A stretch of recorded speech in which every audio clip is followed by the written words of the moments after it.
Mas já sabendo a resposta que eles vão dar sobre alguns trechos do que você falou, de que, né, troca o ovo tradicional pelo ovo de galinha solta, e eles vão alegar que não, a gente não incentiva o consumo de ovos, a gente até apoia o veganismo, está aqui o nosso flyer e tudo mais. É isso que eles alegam em resposta quando a gente já fala que eles apoiam esse consumo. Então, qual seria uma contra-resposta já a isso? De que se eles apoiam realmente esse consumo ou não, visto que o material, eles defendem o veganismo. Douglas, eu sou assim, bem curto e grosso em algumas situações. Realmente a maioria delas.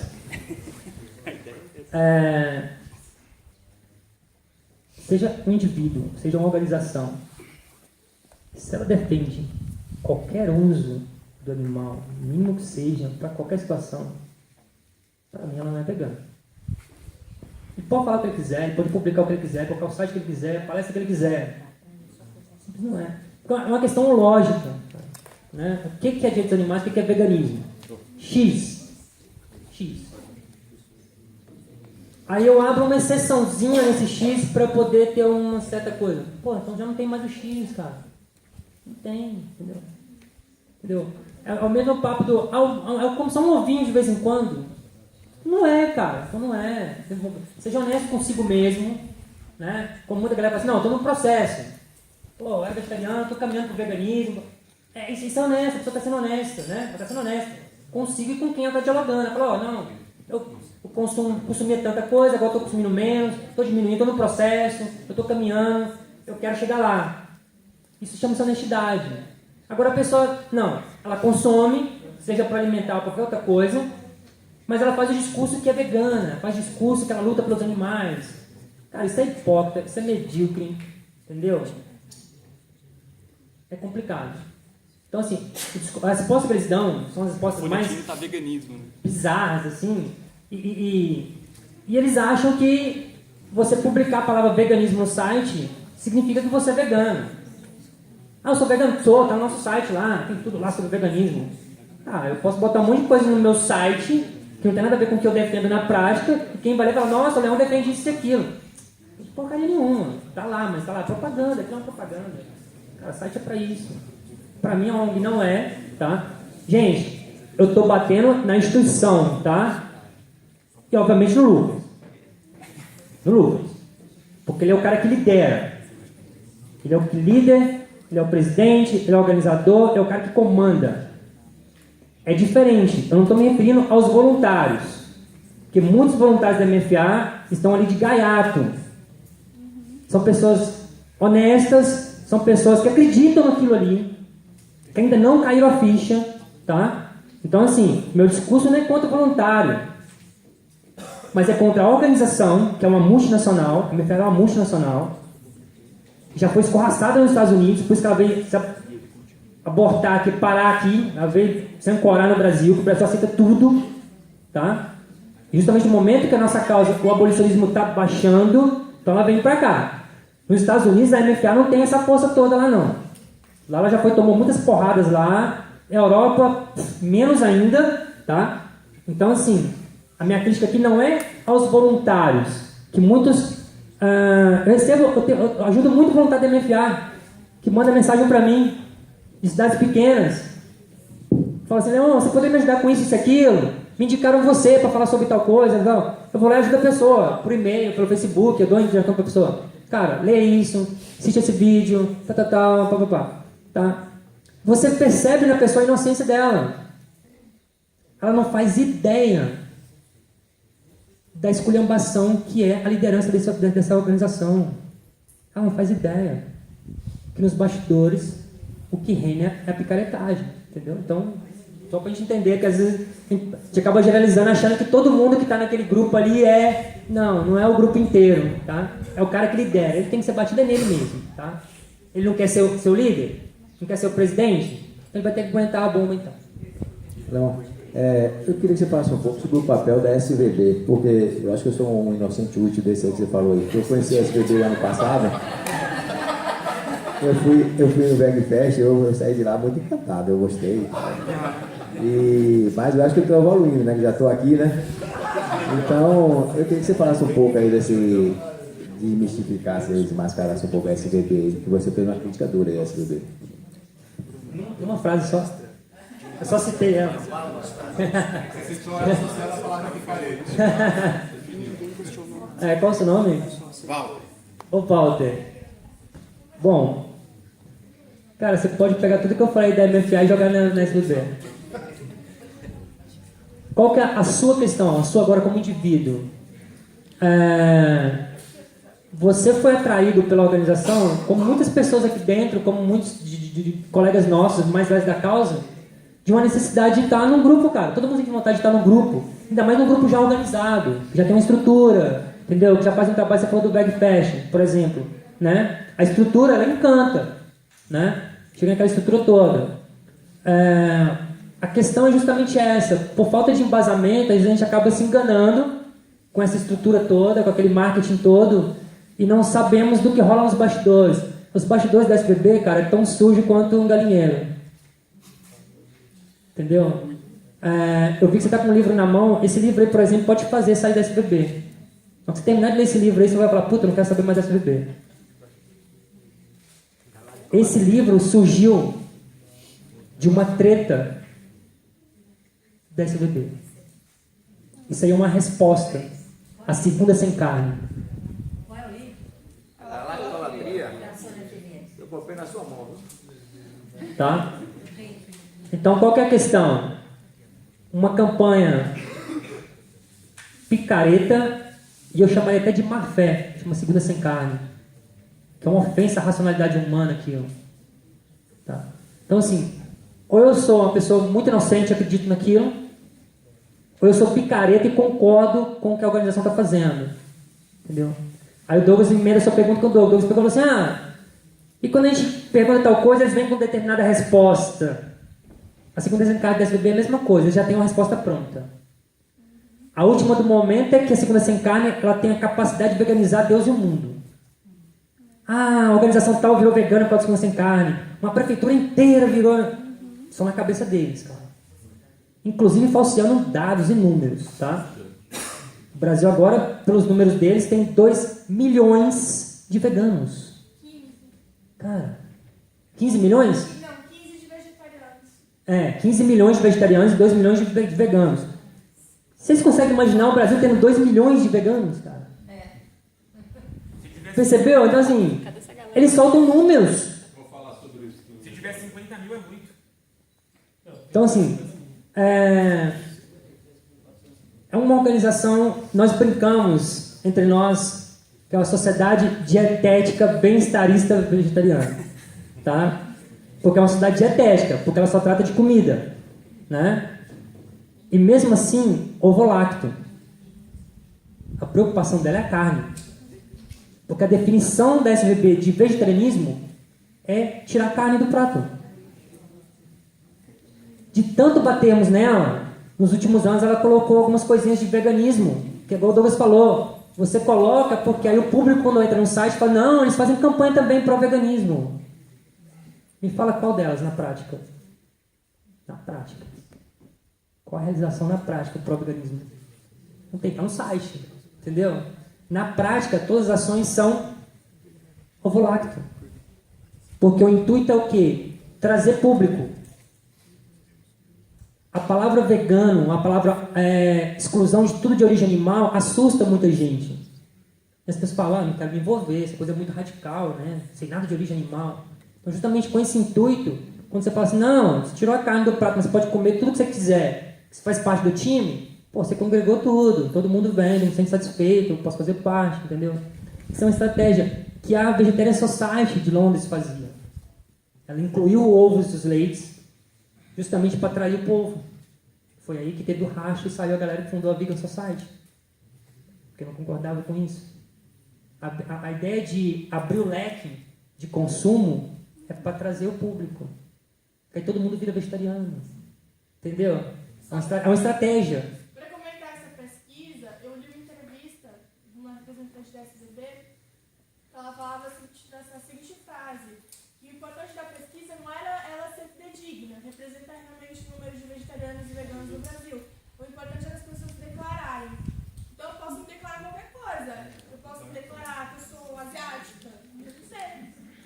Percebeu a questão? Então, assim, eu me declaro vegetariano. Ah, então eu sou. Para eles é essa a questão. Então, por isso que tem 15 milhões de vegetarianos no Brasil. Quem falou que falou, tá bom, tá vendo? Tem 15 milhões.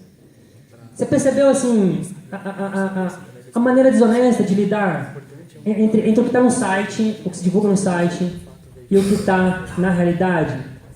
Eu vou deixar, talvez a sua questão com a SVB seja melhor respondida pelo Jorge, que vai bater na organização, o Douglas vai bater na MFA, e aí talvez juntando as duas mais tarde você consiga completar melhor. E nós temos aí mais 2 dias para conversar, nos intervalos, sobre alguns bastidores, você saber que o negócio, o buraco é mais embaixo. Eles usam muito esse discurso, que nem o Greenpeace usa, do meio ambiente. Sim. Porque o foco é na carne, na questão da carne causa impacto ambiental, o foco é na carne. Aí você está com um livro que fala sobre o impacto do leite no meio ambiente, que é só 30 vezes mais do que a carne. Mas eles não tocam nesse ponto. Eles não tocam. Me mostra um momento que a SBB faz a crítica ao consumo de leite. Entendeu como é que é a questão, assim, as artimanhas da coisa? Você tem, assim, uma data de quando o Mercy for Animals começou a ser fundada? Eles começaram 99. 99. Bom, minha pergunta é, aproveitando esse gancho, eu tenho percebido, né, alguns ativistas que não são, nem se declaram de fato veganos, né, são ovo-lacto-vegetarianos e talvez até de uma forma realmente inocente, querendo realmente fazer ativismo, né? E eu respeito muito o seu trabalho e eu gostaria de saber qual que é a sua opinião a respeito e se você tem um recado para dar para essas pessoas, uma sugestão, qual que seria? Bom, eu vou te responder com base na Liga, né?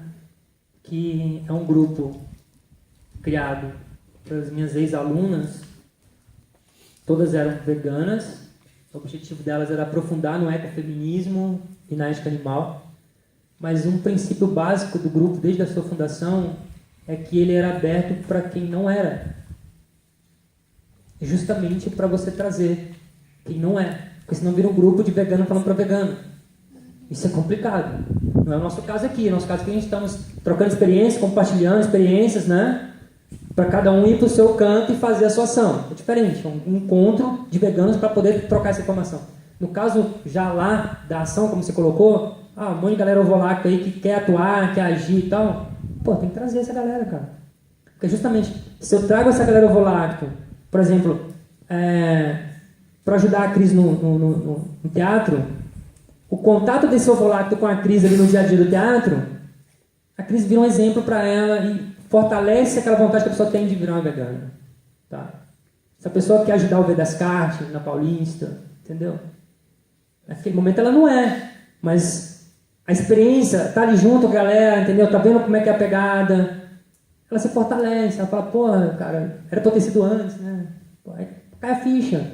Eu não vejo problema nenhum em ações nossas, do movimento vegano, Dia dos Animais, ter gente que não é trabalhando junto. Uma coisa é quanto organização, tá?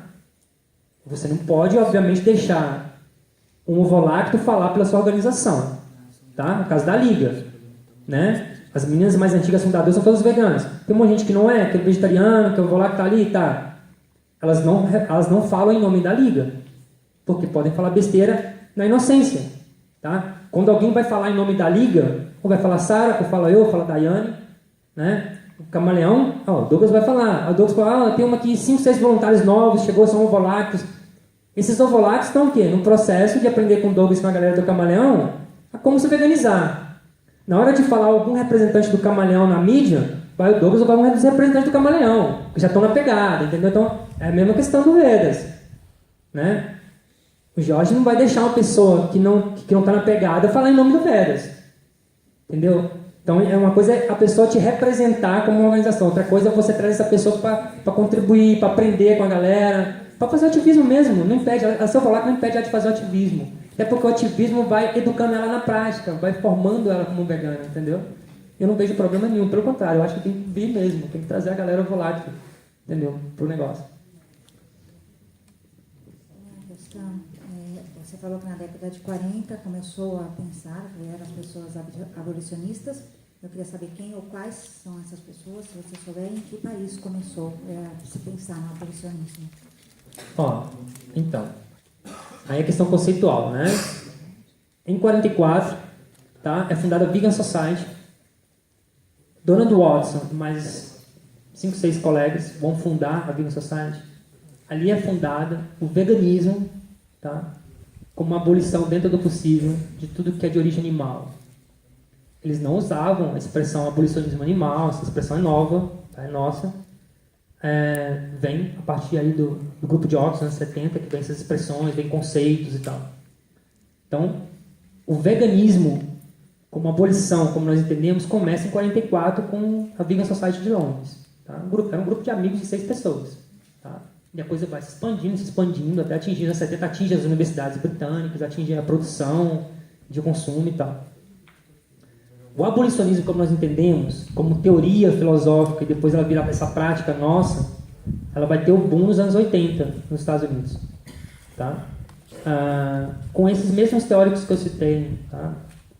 Então, eu cito o Peter Singer, eu falo assim, o Peter Singer ele é utilitarista, ele não é abolicionista. Tá, ele não é um abolicionista, como nós entendemos.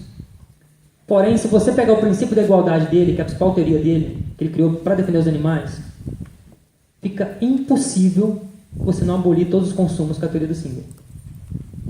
Essa é uma questão simples, básica. A aplicação da teoria dele, o princípio da igual consideração dele, tanto é que ela foi plagiada pelo pastor. Como aqui a maioria aqui é novato, eu vou traduzir o que é pastor. Pastor é um cara chamado Gary Francione. Então eu me recuso a chamar o cara pelo nome dele, tá? Eu chamo ele de forma pejorativa como pastor. Porque quem segue ele é uma coisa bem fiel mesmo, é uma seita religiosa. O pastor, o que ele faz? Ele é colocado como o criador do abolicionismo. Só que se você for ler os livros dele, se você leu primeiro os livros do Peter Singer, os livros do Tom Regan, Peter Singer utilitarista, Tom Regan do direito dos animais, tá? Deontologia. O pastor, ele plagiou literalmente o princípio da igualdade do Singer, o critério da ciência e a questão dos direitos do Regan. O critério de direitos do Regan. Mas copiou assim, deslavada, que meus alunos no ensino médio não tinham coragem de fazer. Ele copiou. Só que aí ele se gaba falando que ele é o criador do abolicionismo. O cara é tão pirado que a última dele é que ele é o criador do feminismo. Você vê o nível de piração do pastor. Tá? Para quem não ouviu, é um cara chamado Gary Francione. É umas coisas mais bizarras que tem na causa animal.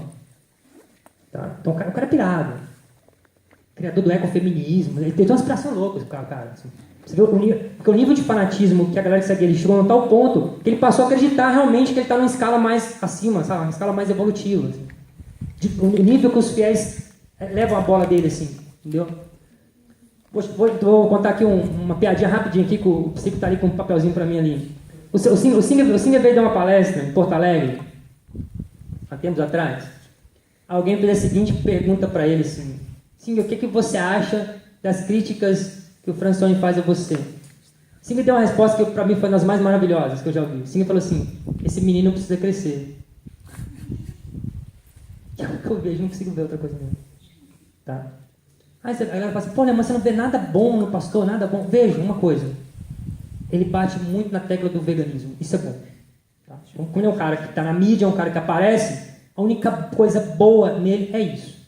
Ele bate na tecla do veganismo o tempo todo. Isso é um ponto bom. A gente tem que elogiar o que tem de bom no cara, que é uma coisa só. Né? Veganismo. Todo o resto, a construção teórica dele, que ele fala que construiu uma teoria, ele não construiu teoria nenhuma. Basta ler o Singer, basta ler o Tom Regan, você fala, porra, o cara plagiou. Na cara dura. Entendeu? Então ele subiu no ombro de gigantes para estar onde ele está hoje. Assim. Complicado. Não sei se eu respondo essa pergunta sobre as pessoas fundamentais. Assim. Então, os fundadores da Vegan Society, se você colocar Vegan Society, vai ver os fundadores lá. Eles não são referências no sentido assim, eles não produziram muita coisa que podem te ajudar. Eles fundaram a organização e ela serviu de inspiração, né, para todo esse movimento. Assim, ela não produziu teoria. Você fala, pô, pegar uma teoria que os caras fundamentaram o veganismo. O veganismo foi fundamentado depois por esses autores que eu citei. Depois eles foram fundamentar o veganismo, né, a partir dessa experiência que eles tiveram lá na década de 40. Dá tempo de... eu sou Juliano, eu moro em Campinas. Primeiro eu queria parabenizar pelo seu trabalho, né? Não conhecia, tinha ouvido as referências, mas não conhecia. Um trabalho bem legal. Lá em Campinas eu participo de um coletivo libertário vegano, formado por universitários da Unicamp. E assim, na palestra de ontem, eu me identifiquei bastante que a gente tem uma atuação bem parecida com o Camaleão, com a proposta do Clamar, né, do Francisco, de educação, conscientização, né? Um evento que a gente promove lá, que vai entrar na 13ª edição, é a Semana Vegetariana, que é a proposta de uma semana de palestra, oficina, roda de conversa, né? Exibição de documentários, nesse sentido de levar, né, a mensagem do abolicionismo. E assim, uma dificuldade que eu vejo, atuando como coletivo, né, independente, né, autônomo, é essa questão da estruturação e fortalecimento mesmo, né, de voluntários, e a gente vê ONGs, né, recebendo salário, né, se profissionalizando, né, tendo essa atuação como profissão, não como voluntário, né. É o que eu gostaria, assim, de você ter algumas sugestões de como a gente, nessa forma de atuação mais autônoma, assim, como coletivo, de estruturar e fortalecer mesmo, para que isso, sei lá, se torne mais forte, né, mais sustentável. Juliana, eu acredito que 2 pessoas aqui na sala que têm uma condição de te responder melhor, estou falando 2, né? Pensei 2 de imediato aqui, mas tem outras pessoas também que talvez tenham uma condição melhor. Primeiro, o Jorge, por causa do tempo de experiência, tem mais experiência com essa questão como grupo, como ONG e tal, assim, todos nós aqui, né? Talvez ele possa te explicar melhor depois esse objetivo que você colocou, né? Como fazer tal coisa, como chegar a tal ponto e tal, pela experiência dele comandando grupos e tal. O Douglas ali com o Camaleão, né? O Luciano e o Kaká talvez com o Pata, pela história longa deles que eles mostraram aqui ontem, que talvez possam dar uns toques, assim, de que, pô, cara, né, tem uns altos e baixos e a gente consegue aqui, consegue ali. Então eu acredito que talvez essa galera aqui que já está um tempo na estrada, com um grupo formado, igual o caso de vocês, assim, eu acho que talvez a experiência deles possa te ajudar melhor do que a minha, cara. Porque os grupos que eu participo são grupos que não têm essa atuação como vocês têm, né? Tipo, é Brave tem uma atuação, não é uma atuação de professores, cara, é uma coisa bem específica, né? A Liga Animalista é um grupo de estudos, onde os seus membros aplicam esses estudos, cada um na sua área, na sua faculdade, porque são tudo meninas novas e tal. E eu, como ativista, sou um ativista ao lado da Santina, né, cara? Meu ativismo é solitário, cara. Sou eu aqui na sala de aula, entendeu? Eu sou um professor. Em todas as escolas que eu passei, sempre fui o único professor vegetariano, o único professor vegano. Então, assim, tá eu sozinho ali, cara. Entendeu? O exército de um homem só. Entendeu? Então, eu acho que talvez os 3 possam te ajudar melhor, né, Luciano Santa ali, e pode te ajudar melhor nessa questão que você colocou, pela experiência deles com os grupos deles, entendeu? A sessão autogestionada vai falar disso. A sessão vai... pode te ajudar já, cara. A sessão... Tá. Pessoal, então, como acabou, queria agradecer a vocês. Espero que, de forma breve aqui, tenha ficado claro para vocês a distinção mais básica. Bem-estarismo, luta pela redução da exploração, tá? Vamos ficar com a nossa cabeça. Bem-estarismo luta pela redução da exploração e abolicionismo luta pelo fim do uso. Então, são 2 coisas bem distintas. Abolir o uso, tá? Para o abolicionista não interessa a forma de exploração. Todas elas são condenáveis, todas elas têm que acabar. Ponto. Os bem-estaristas já lutam pela redução do dano, redução do sofrimento, né? Então, a perspectiva é bem diferente, é oposta, tá? Então, acho que a mensagem principal que tem que ficar é essa.